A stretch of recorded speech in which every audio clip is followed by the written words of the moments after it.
Hey everybody, it's Rabbi Shmuel Pollan. I want to thank you for joining us again for another edition of the Light Unto the Nations show.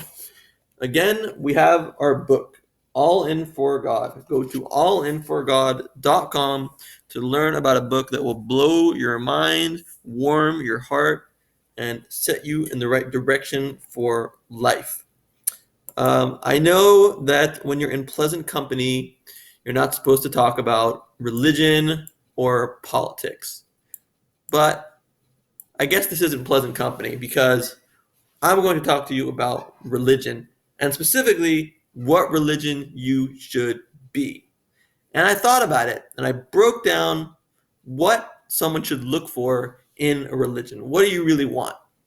So, number one, you want the truth. You want this religion to be able to stand up to any criticism beyond a shadow of a doubt. You want to be able to win every debate with anyone who's arguing with you about your religion. And you want to just, for yourself, know that it's true. Know that you're in line with reality and that it can withstand any criticism. You also want to be a religion that gives you some direction, some focus, some purpose in life, gives some meaning to whatever you're doing, and you have to know what to do. And you want a sense of community. You want to be around people. You want to get to know people. You want to be able to find a match within your community, within your religion. You want that sense of belonging. And you also want a religion that's not too invasive, not like getting involved in every little aspect of your life, but one that lets you have your space. And you want to be able to have the rewards of the next world. You want to be a part of that. You want to be a part of paradise. You don't want to go to hell. You want it to be a religion of kindness, feeding the poor, etc. And you want it to be able to help you with your personal problems. Scientology claims to be able to help you with your personal problems, with your mental problems. That's a big draw for a religion. So let me suggest that from all this breakdown, I think the number one religion that you should be is the religion of Noahidism, which has basically 7 laws for all to keep, and they're all pretty common sense, and basically just asks you to be a good person. Now, there's a lot more to it than that, and there's a lot more advanced levels than that, but that's the basics of it. Um, Even though it's simple, it's also the most important religion because it's the one that's really going to bring world peace once and for all. And it's going to bring about the messianic redemption. Um, the truth of this religion. This religion is so, so true. It's truth with a capital T. It's the closest to God. First of all, it's the oldest religion in history. This comes before even Judaism and Hinduism. There was Noahidism. They're called the Bnai Noah, the sons of Noah. This started with Adam, the first man. And the commandments were given to Adam, and some commandments were given to Noah. And we have this religion today. And we have many followers of it today. I am Jewish, so I am a teacher of the non-Jews. I'm a teacher of we're called the Light Unto the Nations show. We are to be teaching this religion to the non-Jews, the religion of truth. Why is it true? Because truth is that which does not change from beginning to middle to end. And that's the Torah. The Torah is that which doesn't change from beginning to middle to end. It never changed before it was given. It didn't change after it was given. It cannot be changed. If even one letter from a Torah scroll is missing, the entire thing is invalid. It's $3,000. It's up in smoke. So there was a revelation of this religion at Mount Sinai in the year 1313 from creation on the 6th of Sivan in front of 2.5 million people. And the more witnesses you have, the less likely it is that there's a conspiracy to create a religion. There's just a few people. Christianity, the miracles were witnessed by just a couple people. Buddha was witnessed by one person. One person came back with enlightenment. Mormonism, one person. But when you have 2.5 million people, it's a lot more likely that that's true. It's actually the most authenticated event in history is that God gave the Bible to Moses at Mount Sinai amid thunder and lightning. That's what this religion has behind it. It has history behind it. History says that the Jews went out of Egypt. History says the sea split. History says that God gave the Bible to Moses at Mount Sinai. And when he did, he gave 7 laws to the people of Noah. That's you. That's the non-Jew. I'm talking to a non-Jew. I'm talking to you. You are a Bnai Noah. You are a child of Noah. You are a Noahide. You are already a Noahide without even doing anything. You are already part of this religion. It's not really religion. It's something you're born into by being a descendant of Noah. You are a Noahide. You are a Bnai Noah. It has mass revelation behind it. That when God, the witness, 2.5 million witnesses say that they saw God give Moses the Torah, and the tradition from there on, tradition held by millions of people from generation to generation, is that there was a Noahide code, a code for all humanity, a code for the non-Jew, given to Moses at Mount Sinai. It was actually given before to Noah, but it was repeated at Mount Sinai. So it has the mass revelation behind it. It has the historical evidence behind it. It's the most authenticated event in human history. What other event was witnessed by 2.5 million people with their actual eyes, all at the exact same time, all coming back with the exact same story, whether it be philosophers or beggars, professors, any kind of person? They all came back with the same story, that they saw God give the Bible to Moses, and that tradition holds that the Noahide code came along with it. So it's the first religion, it's the truest religion, it's the closest to creation. What does it have to do with Noah? Well, humanity, after the sin, the original sin, went in a bad direction and eventually became populated with people that were completely evil. So to the extent that you would, if you would give charity to someone, they would douse you with honey and let bees sting you to death. That's how evil they were. The world was so corrupted that it had to be destroyed and started over anew.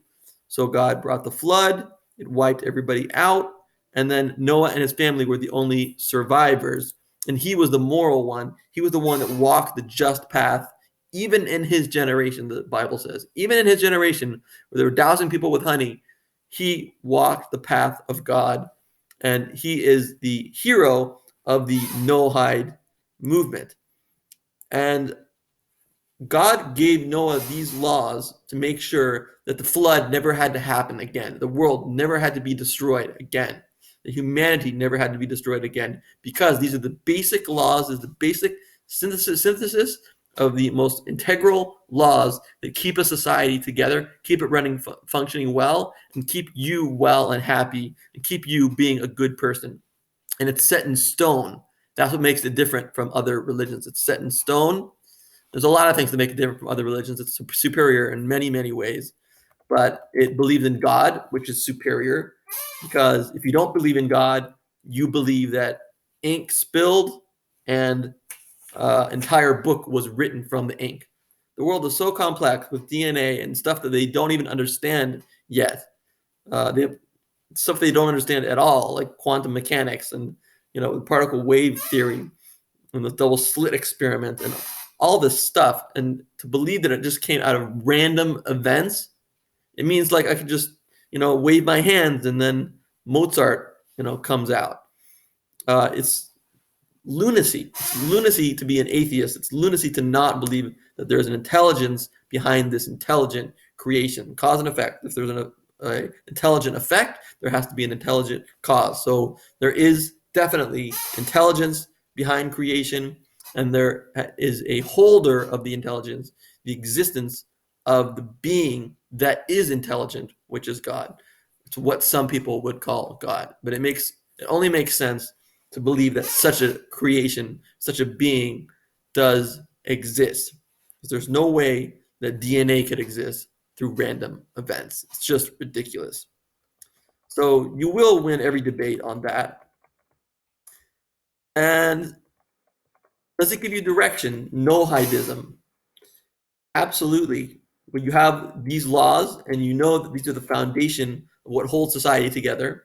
And what makes them permanent is the fact that they're from God. So we claim that they're from God, they're godly, and that they're from perfection. They come from the perfect God. And so, and the immutable, unchanging God. God cannot change. So that's the belief. And if everybody would believe that these laws came from God and they believed in God, then society would never fall apart again. It would never fall apart again. So these 7 laws, which I'll tell you what they are, and I'll put in the description box what they are very simple, but this is really all you need to keep society away from war and famine and all other sorts of depravity. Um, if these laws became the actual law, if they became the law of the land, and everyone knew that they were from God, they were God's laws, Hitler, Stalin, Mao would not be able to get to first base. Not first base. Because these laws are immutable. They can't be changed. They're in stone. They're actually put in stone. And once they're in stone, you can't get rid of letters that are written in stone. Can you? So if this is followed while people are doing it in a more advanced way as well, but the world would eventually become like a paradise. We would not try to escape this world like so many other religions. We want to make this world where we live a paradise. We wanted to make it a real paradise, not just a fiction, not just a dream, but a reality. And Noahide does not worship any man because men are all fallible, and we realize that. And we worship only God, who is perfect. And if you're looking for community, it's the best thing for community because you have Chabad, Chabad. Research that organization because that organization is set up for Noahide. They have synagogues all over the world in every city, in every state, and you can join them and you just tell them that you're a Noahide and you want to follow the 7 Noahide laws, and that's like your password to open the door. You'll have wonderful community there, and you'll have a rabbi, and you'll have Rebbetzin, who's the rabbi's wife, and they're known for their cooking. Everywhere where there's Coca-Cola, there is Chabad, there is Lubavitch. Use that passcode to open up the door, and you will be having meals with the rabbi and with the community, and hopefully with other Noahides. If you're the only Noahide, then enjoy it. Good for you. That's awesome. We need Noahides in these synagogues. We need to reach the non-Jew.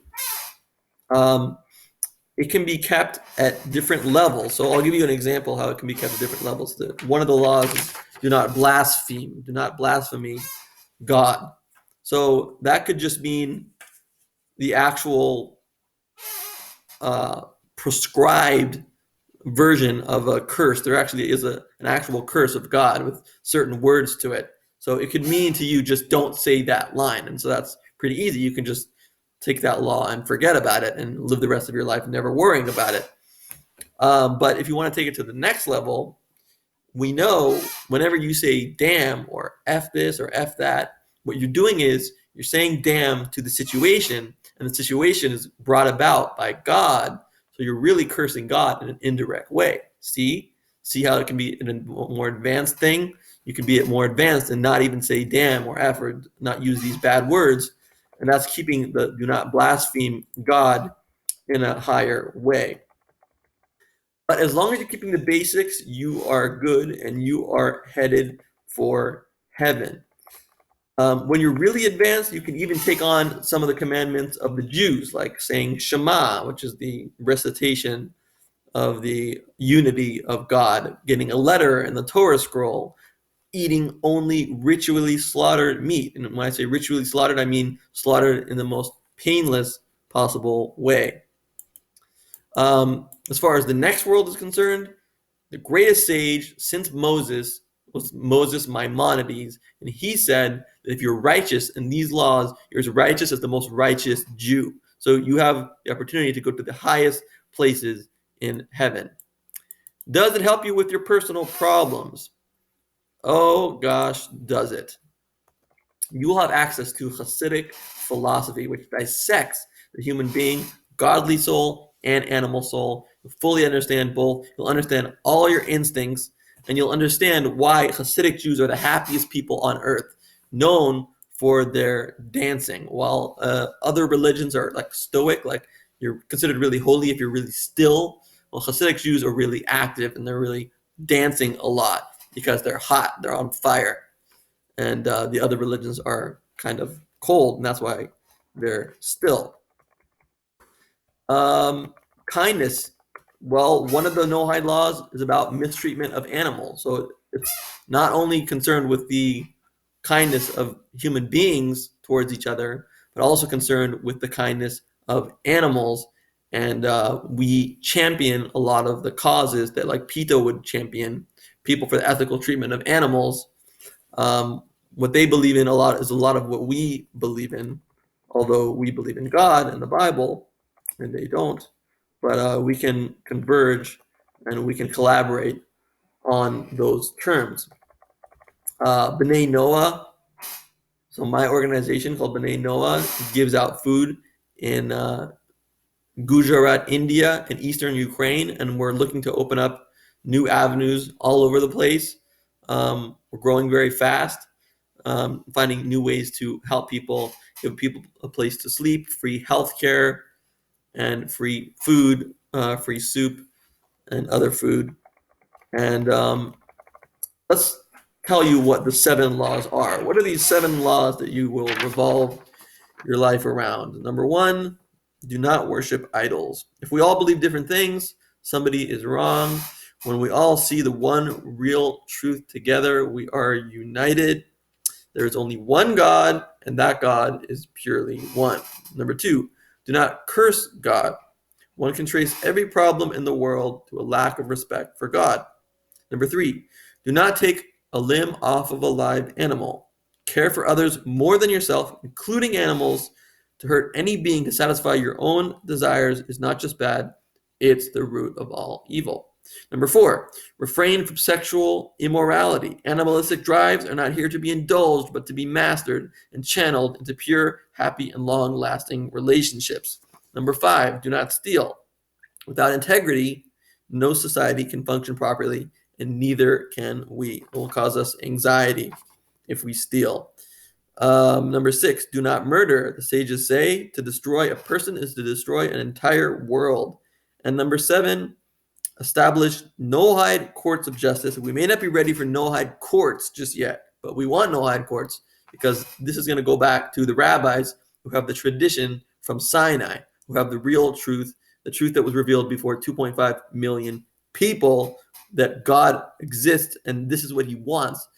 So we want that will. We want to get in touch with that will of what God wants. And that's in the Torah. That's in the 7 Noahide laws. At least in the U.S., the Noahide laws have received official recognition. It's in H.J. Resolution 104 to designate March 26, 1991 as Education Day in the USA. It's an enrolled bill. Final. It's passed by the House and the Senate. Help move your country in the right direction by simply letting your leaders know that this code exists. And you can find the code at asknoah.org. Tell them that you think that in this crazy world, a return to these basic biblical principles that have lasted throughout the ages may provide some sanity. So I hope that made sense. I hope I properly made the case for Noahidism. I do believe it is the only true religion alongside Judaism. Judaism is the true religion, and Noahidism is right there with it. Is born out of it, but actually preceded it. Noahidism is actually the first religion, the closest to the Creator, and the one that's going to bring about world peace, that will stop Stalins and Hitlers from ever coming to power again, and will bring you personal harmony. So I hope you join us. God bless.